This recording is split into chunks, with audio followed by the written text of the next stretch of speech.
Selamat sore, Bu Miss. Apa Iya, kabarnya, Bu? iya, selamat sore Bu Sri, kabar baik. Apakah Ibu memiliki waktu untuk hari ini, Bu? Waktu luang? Iya, kebetulan ini saya lagi jam kosong Bu. Ada yang bisa saya bantu Bu? Karena Apakah saya Ibu ini, mempunyai waktu, Bu? iya, saya ini ada waktu Bu, ini lagi jam kosong. Ah, saya lihat ini Ibu sepertinya tidak bersemangat. Bagaimana Ibu, ada yang bisa saya bantu? Mohon maaf, Bu. Saya jadinya mengganggu waktu Ibu, Bu. Oh, nggak apa-apa Bu. Begini, Bu. Saya kan mau cerita sama Ibu. Yaitu tentang permasalahan saya yang kemarin, Bu.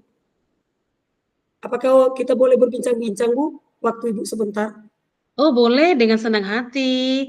Nah, kira-kira apa yang bisa saya bantu dengan Bu Sri? Ini, Bu, saya lagi pusing ini, Bu. Sebenarnya kan saya ingin mendapatkan solusi, Bu, dari pemecahan masalah saya yang saya hadapi sekarang ini, Bu. Memang saya agak pusing lah memikirkannya begitu, Bu.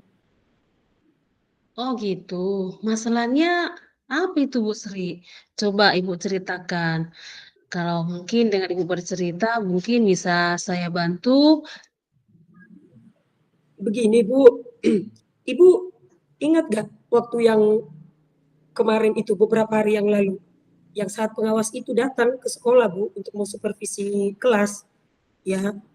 Bapak itu kan langsung masuk ke kelas saya, Bu.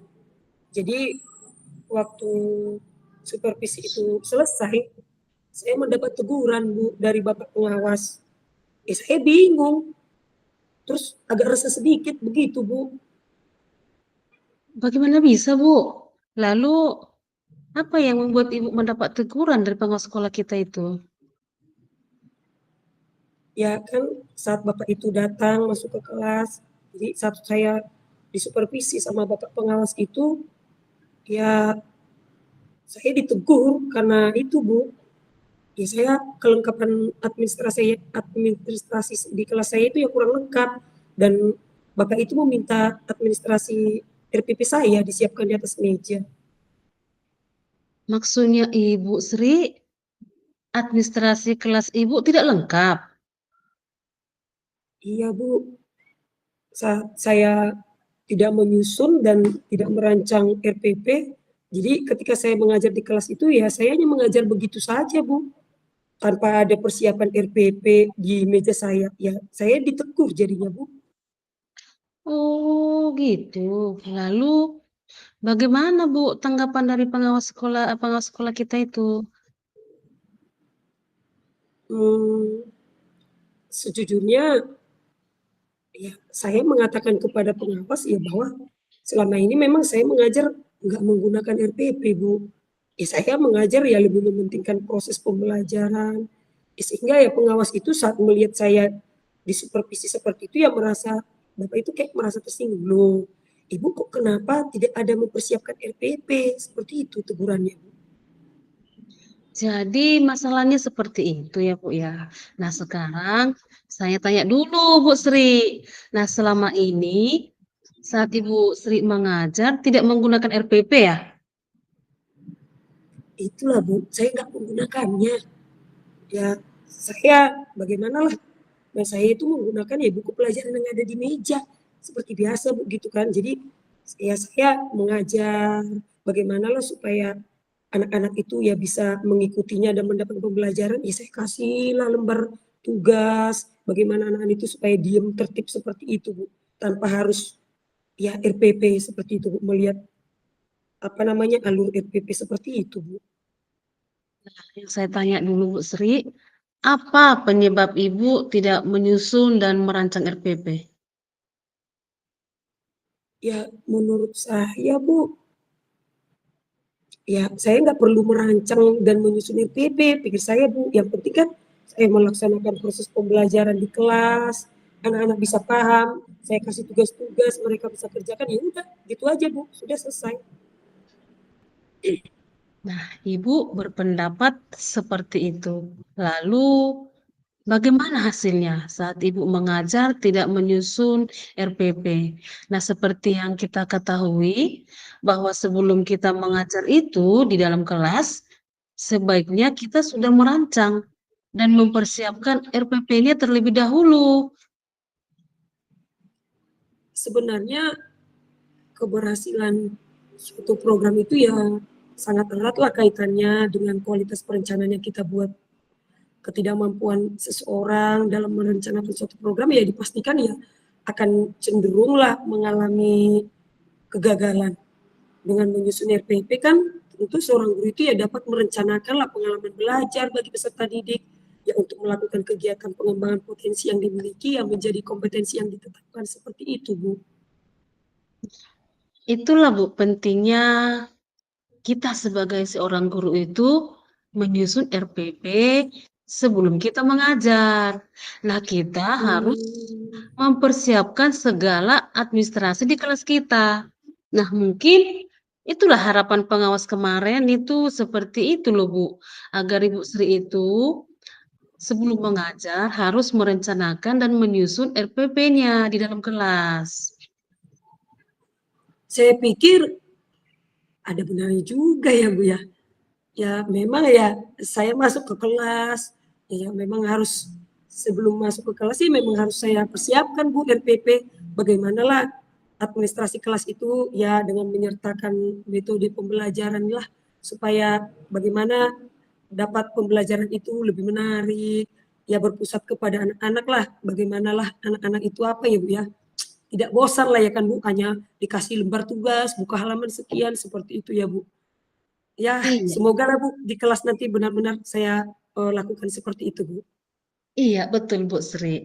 Nah, setelah Ibu bercerita tadi kepada saya, bagaimanalah perasaan Ibu sekarang? Terus terang beberapa hari ini ya saya kurang nyaman Bu dan kepikiran tentang masalah ini, yang teguran ini Bu. Ya saya takut pengawas datang lagi Bu menegur saya kan seperti itu Bu dan menyampaikan ini ke kepala sekolah. Ya saya takut Bu. Kira-kira menurut Ibu ya saya akan dipanggil kepala sekolah nggak ya Bu ya?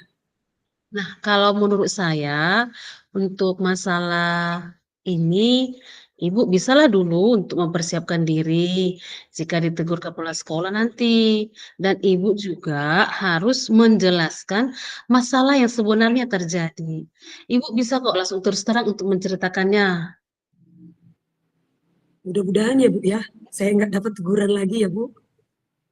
Iya, ya dari apa yang sudah Ibu sampaikan tadi, apa rencana Ibu Sri ke depannya?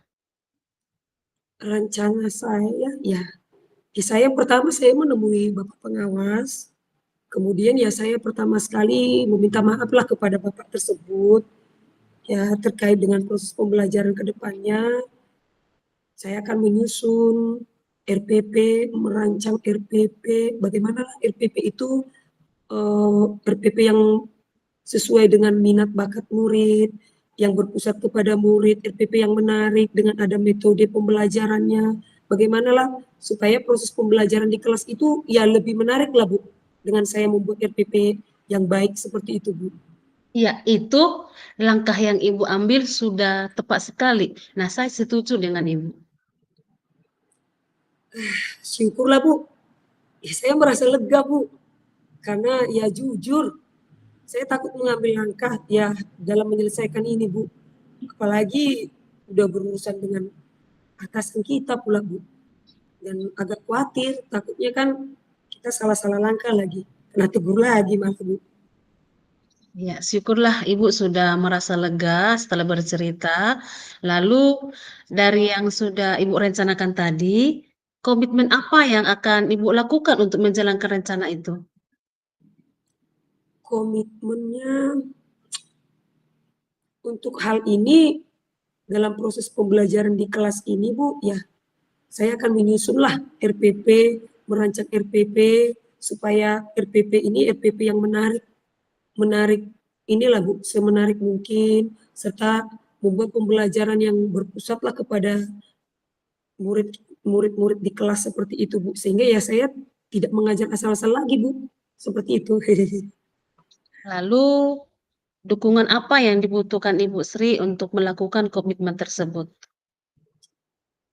Untuk dukungannya, mungkin saya akan mencoba, Bu, berkomunikasi dengan rekan-rekan sejawat, sehingga kami bisalah saling bekerja sama, saling berkolaborasi, berdiskusi dalam merancang dan menyusun RPP ini, Bu. Jadi sebelum kita masuk ke dalam kelas kita, ya kita sudah menyusun RPP inilah, supaya proses pembelajaran di kelas itu lebih nyaman, lebih berpusat kepada murid, seperti itu, Bu.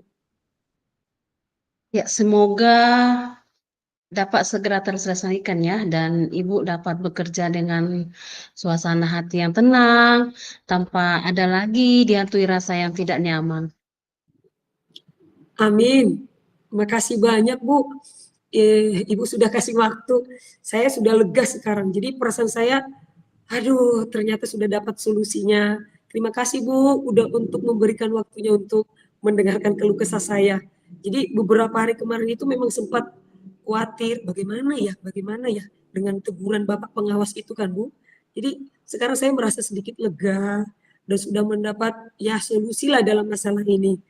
Semoga kita nantinya menjadi guru-guru yang bisa memberikan teladan yang baik lah, Bu, untuk siswa kita, juga menjadi guru yang memiliki kompetensi yang baik lah dalam memberikan pembelajaran, Bu. Ya, baik. Nah, sekarang saya refleksi dari hasil praktik dari Ibu Sri ya. Nah, dari tadi Ibu Sri bercerita bahwasanya dia mengajar itu tidak menggunakan RPP ataupun tidak lengkap administrasi di kelasnya. Nah, dan Ibu itu ditegur oleh pengawas sekolah. Nah, dan Ibu Sri bilang tadi, kalau untuk kedepannya dia akan memperbaikinya, sebelum mengajar dia akan melengkapi dan menyusun, merancang pembelajaran yang menarik di dalam kelasnya.